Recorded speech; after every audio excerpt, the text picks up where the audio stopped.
Teal dear, fuck everything about this. Yeah, that's actually a pretty accurate summary, but I guess I should tell you why this is my conclusion. Garlic bread is transphobic, because of course it is. Why would it not be? It is, after all, the current year. A meme posted to a garlic bread Facebook fan page has caused a controversy. The meme posted to the garlic bread memes page, which has 250,000 followers, has caused rifts within the garlic bread appreciating community. So we're about 30 seconds in and there's already 3 things in this article that make me want to take a 9mm aspirin. 1. The fact that garlic bread is now transphobic. 2. The fact that there is a garlic bread appreciation Facebook fan group that has 250,000 people following it. And 3. This is something that is actually being reported on somewhere on the internet, with any degree of seriousness whatsoever. While the page normally posts non-offensive pictures and memes, such as the below, a new post about gender proved too much for some very special snowflakes. And I know that these people are probably a bunch of very special snowflakes because they couldn't help but slip a health at any size message into an image about garlic bread. Why am I not surprised that you're going to find fat acceptance bullshit on a page about bread doused in butter? So, what was the horrendously offensive garlic bread meme? Some horrible, sinister, evil joke about a regular baguette transitioning into a garlic bread baguette? Nope. Just a picture that says, if I had a slice of garlic bread for every existing gender. And a picture of 2 slices of garlic bread. The creator of the meme simply stated, I posted it because I find it funny. The meme is not transphobic. I honestly think that there are 2 genders. Trans people are not a gender. They are people that move from gender A to gender B, which of course triggered some very sensitive and very special snowflakes, with one posting, RIP garlic bread memes, you used to have good content. And apparently 106 other people agreed with this sentiment. Others took to Twitter to voice their outrage. It shouldn't take some shitty transphobic, bigoted and ignorant joke to make a quality garlic bread meme. The very fact that you are focusing on the production of quality memes as opposed to measuring their dankness indicates to me, sir, that you are doing the internet wrong. Another individual even went so far as to say garlic bread memes posted a really transphobic garlic bread meme, and I feel pretty betrayed, because that is a rational response to something that you don't like on the internet. Meanwhile, in other internet non-traversies, a Stockholm-based salon that specializes in spray tanning has decided to delve into deep brown colors with spray tan solutions like violet onyx, dark ash onyx, caramel, and dark chocolate. I'm sure you can tell exactly where this is going already. After the owner of the salon posted several pictures showing off the results of these spray tans, black women on Tumblr responded with shock at how dark the tans go. Well, color me surprised. That's my skin color in a bottle! Why? I don't know whether to cry or rage, one user wrote. Others opted for rage. Can we just talk about this for a second, please? What is this? Why is this? How is this a product? Who gave the okay for this to be sold? One commentator supposedly hit the perfect balance of poignant and indignant. It's funny that they think it's okay for them to be black, but not for black people to be black. Something which was said by no one ever. But of course, if you start too pale and you want your skin to be too dark, then that instantly makes you a racist because reasons. And of course, all of those reasons inevitably involve the word appropriation. Even though, according to the salon owner, there is a valid reason as to why the initial coat would be so dark. Fake tan always gets really dark because of the activation of the result color.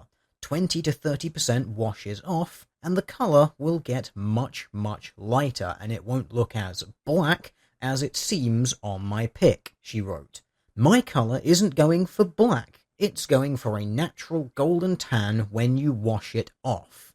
I never want my customers to look unnatural or too dark, since we usually have a lighter skin tone. You also have to understand I have people with dark and pale skin tones and therefore look darker or lighter.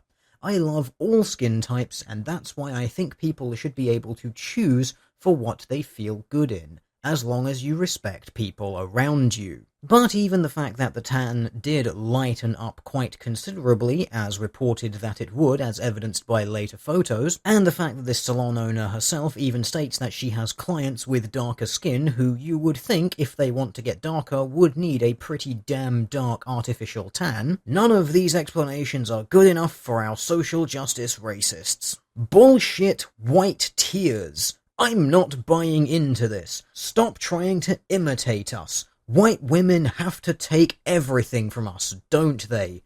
Every fucking thing. We can't have shit, can we? Fucking outta here. This is disgusting. You can't wear a race for fashion and conveniently wash it off whenever you want. This is the same justification white people use to put on a sombrero and be Mexican for Halloween. Gross. It's sad that we seem to be rapidly moving towards a society where the de facto is that dark is good and light is bad. If you're a light person and you try to be dark, you're bad. If you're a dark person and you try to be light, you're bad. If you're light, then you're racist, and if you're dark enough, then you're the poor oppressed minority. Anytime any story comes out about this, we see the same shit. People who are too pale trying to make themselves dark, well, they're just racist. People who are too dark trying to make themselves light, well, they just have internalized racism. When are you just going to let people do what they want instead of trying to turn them all into pawns for your ridiculous identity politics nonsense? Oh, who am I kidding? That's not going to go away, because we all know that the most important characteristic of a person is what colour they were born. Fortunately for this Swedish salon, I think I've found the perfect client for them. I'll just pass your number on over to her, shall I? So there was a point where we needed to stop, and we've clearly passed it, but let's keep going and see what happens. Just how much more stupid can people get? Well, apparently Wayne State University has dropped their math requirement, and they're considering adding a diversity requirement instead. We are proposing the creation of a specific diversity course, with students required to take one course in this designation, said the document from the General Education Reform Committee. These courses will provide opportunities for students to explore diversity at the domestic level and consider the ways in which it intersects with real-world challenges at the local, national, and/or global level. The attempted justification for this is that the decision was made largely because the current math requirements is at a level already required by most high school mathematics curriculum. So instead of just double-checking that everyone is mathematically literate, let's instead just make sure that they understand the important dynamics between race and gender, because that is so much more important in society. Fortunately, Ashley Thorne, the executive director of the National Association of Scholars, seems to have also noticed the fundamental error in this decision. Colleges and universities use general education requirements to ensure that students learn the subjects it deems most important. Wayne State University's decision to drop math and add diversity to its requirements reveals that its leaders do not have their priorities straight. Mathematical ability is an objective and practical skill that will serve students the rest of their lives, which is why it has traditionally been a core part of college curricula.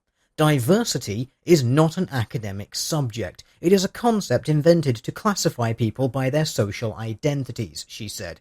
Focusing on individuals' race, ethnicity, sex, and sexuality in this way has been demonstrated to lead to racial animus, segregation, stigmas, discrimination, and poor academic performance. It also politicizes education. Well, at least there's one member of staff at Wayne State University that seems to still have a reasonable head on their shoulders. I can't help but think that any of the students looking for a quick way out of this course would be well advised to take a quick holiday over to Sweden and get yourself a spray tan. That way you won't have to sit through these classes being told what an evil, oppressive shitlord you are.